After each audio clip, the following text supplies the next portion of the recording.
Grow up, ঘাটতারামি বাদ দে। ভালোবাসছিলাম আমি তোকে, খুব সুন্দর সম্পর্ক ছিল আমাদের। আমি যখন ইউএসএ যাই সবাই আমাকে বলছে লং ডিস্টেন্স এই রিলেশনশিপ টিকবে না। আমি চ্যালেঞ্জ করছিলাম সবাইকে যে আমি টিকাবো। ইউএস একটা নতুন কান্ট্রি, একটা নতুন কালচার। ওখানে আমার জন্য যে জবটা আমি নিছিলাম, it wasn't easy. I was struggling Ryan. John আমার কলিগ ছিল, ফ্রেন্ড হয়ে আমাকে সাপোর্ট করছে, হেল্প করছে। ফ্রেন্ড হয়ে হেল্প করতো?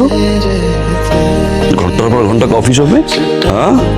জনের সাথে থাকলে ফোন রিসিভ করতি না? সাপোর্ট এটা, ফ্রেন্ড এটা, কলিগ। যখন আমি দেশে ছিলাম, ইশতিয়াকের সাথে, আরিফের সাথে, সুমির সাথে হ্যাং আউট করছি, তখন তো তোর কোনো প্রবলেম ছিল না।